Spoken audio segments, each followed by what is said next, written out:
الصوماليين إني سي صراحة يسوي ديسو مدونينا إنه قرحوا إننا استاغو مدونينا إنه قرحوا إننا استاغو حلقة يابا إنا لنا ها أنيقا دود بان قبا أرنتا إيدا إنه قرحوا إننا استاغو إنا ربني إنكالي أنيقا دود بان قبا حاجة هدان خبنو وانكو قنعسانا إنه قرحوا إننا استاغو وإذا عد إننا تهي منهج كقرحة ولا دلوة علماء إنه من نقول لها إلى أي هذا منهج كقرحة علماء وضعتها إلى أي هذا إنه من نقول لها المجموعة علماء حاجة فيرسو نبا كوب كان هذا آن هيو حديد دبضا لقد دوليليو أو بيلوشبو بيه دبضا يكدعدنا يعني دبضا يكدعدنا يعني وانكو سيشبا ويدعدنا يعني وانكو سيشبا ويدعدنا يعني marka qofka kale markuu arko wuxuu oranayaa war ma aqligaagu wax si ka yahay koobkana biyaha ku shubayso wuu daadinayaa soo uma jeedi koobkana biyaha ku shubayso wuu daadinayaa soo uma jeedi sidaas oranayaa qofka arka innaga marka maanta waxa la ina oranayaa ummadan aqligooda maxaa si ka haday qaraxa ayna rabin wadaadkii qaraxa baray muxuu wali sheekhu u yahay نيروبي ودادي قرحة إن بري هي علماء إنهم دوا فدينا مقدشو كوي قرحة إن بري هي فتوى النعيب كا هي فتوى الدل كا هي فيلا صوماليا علماء كا فيلا صوماليا هي علماء كا قرحنا وديدنا أيان لنا سيسو كاني بوساسة هي جروي كوي قرحة هي النعيب كا هي أمد بري هي علماء إنه هي مساجد فديا ولي هي مال والبدتك كعناية ولنا وحلنا قرح وان ديدنا هرجيسة إيو محوها إيو برعنا والمد بمعنى مركز سكر لوديو دي بدأ حتى واصلة مال والبؤن جوبنو نمنكي قرح أصل كأوها فكري جنبط علي إن عيبك كاني كلي مسلم نمذا كاني أيا ولي علماء النوع قرحنا وان ديدنا أيان لنا marka aqligeena waxba ku jira waa inaan si saraaxo oo walaalnimo u xisaabtano wax isu weydiino hadii kale waxa jirta tusaale quraanku si la yaab la u cabiray fastakhaffa qawmuhu fa'ta'uhu innahum kanu qawman fasiqin ayu rabbi subhanahu wa ta'ala waxay ay meelaha qaar waxay yiraahdaan fircoon ba waxa lagu yiri war fircoon maxaa ka dhigay fircoon maxaa fircoon ka dhigay wuxuu yiri baa leeyay wax yiraahdo ma aan aragba وحده إلى هذا ما أنا أرقبه مركا إنا ودادنا يعسك أروينه وركادي والاستاك وروح أنا بنوش يجي صح معها ورضا وح النو كاني نعيب كان أضاء أبوري كل مسلم لماذا أضاء أبوري قرح أضاء أبوري قاريسين تدك أضاء أبوري إنا أروينه إنك لفتنا أيام ولي بسلانين إنك لفتنا أيام ولي بسلانين كلمة دا سوا كلمة أندوني برشدينو إن استساح أن سوي دينو كلمة اللباد وحن دوني إنا بالودادة قارحان ودادة فكرية وهابية أن كل هدلو وانا تن انتيني لسعوتي محوها براها برشدة وحن داواني سين لباوي صدح يوغا لصور عفتي ودادو وحن مريني إني لباتن كبدنايين isugu tagay nin la yiraahdo Cabdiraxmaan Cabdi Shakuur oo yiri naaqisaatu aqli wa diin dumarka in lagu sheegaa sax ma aha labaatan wada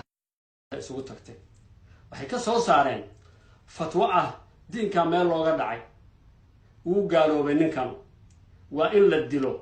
meeshii lagu arko hal lagu dilo annaga mas'uuliyadiisa amaam Allah annaga qaadayna qaarkood waxay soo saareen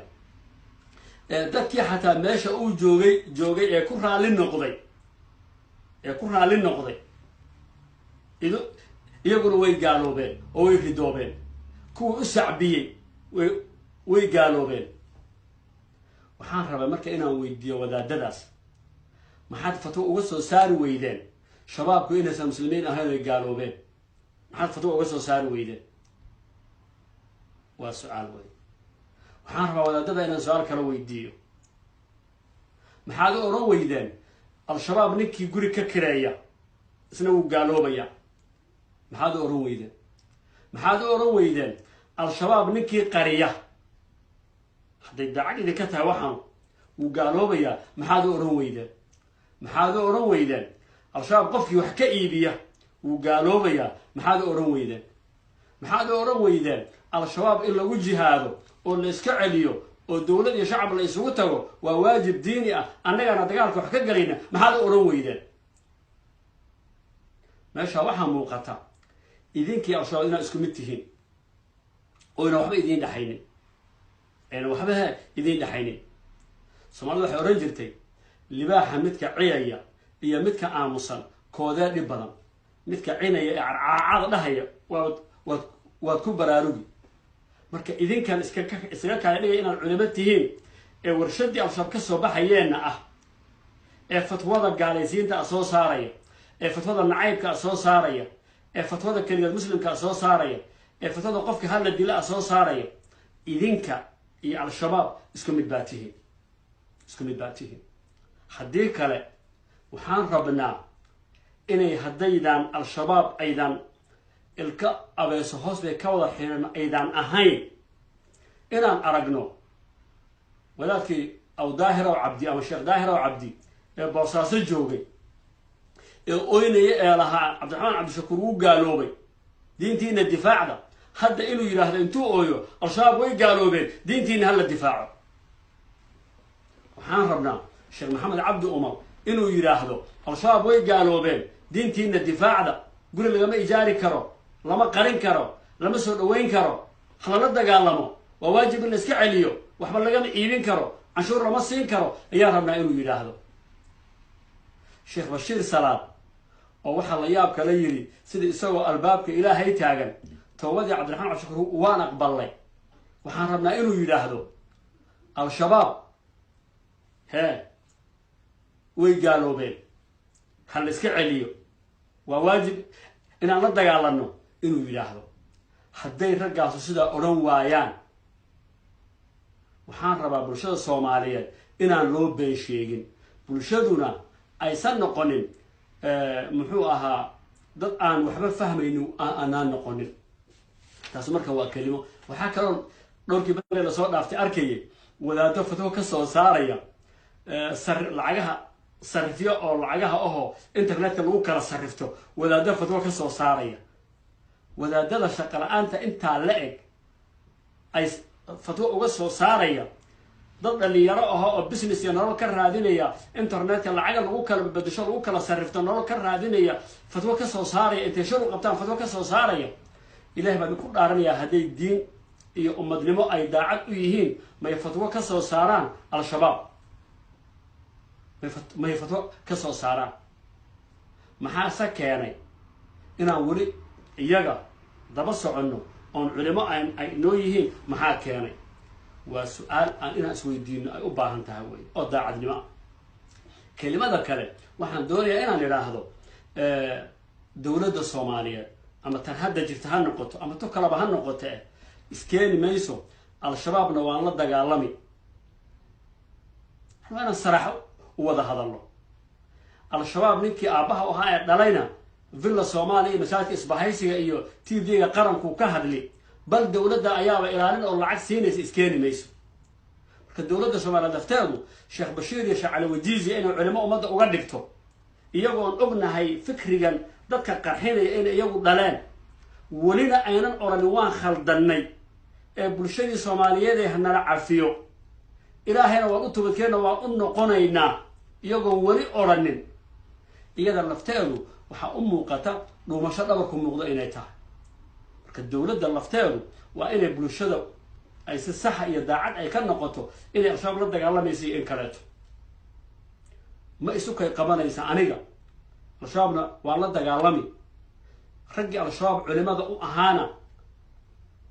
annagaaba gawaari qafiran ku ilaalinayna iyaga oo aan marna soo istaagin oon odhan war wixii aan keennay iyo manhajkii aan keennay iyo dacwadii aan keennay ee dadka gaalaysiinaysay iyo dacwadii aan keennay ee dadka tagfiirinaysay iyo fatwooyinkii aan bixinay ee dadka lagu laayay iyo aragtidii aan keennay iyo dagaaladii aan gallay dhammaan khalad bay wada ahaayeen dhammaantood khalad bay wada ahaayeen shacabka soomaaliyeedoo cudurdaar iyo raaligelin naga qaata cudurdaar iyo raaligelin naga qaata ilaahayowna dambi baan gallayna cafi iyagoon oranin marka dowladda lafteedu inay isweydiiso si saraaxa ah aanan ulana xisaabtano waxay ila tahay inay lagama maarmaan tahay waxaa kaloo muhiima dowladda lafteedu markuu qaraxu dhaco inay dowladda soo istaagto okay qaraxi waan ka xunnahay intaan ay hawshu ay joogsato oo aan la isku dayin qaabkii uusan qarax damba una u iman lahayn iyada lafteedu waa su-aal in la isweydiiyo u baahan weeyaan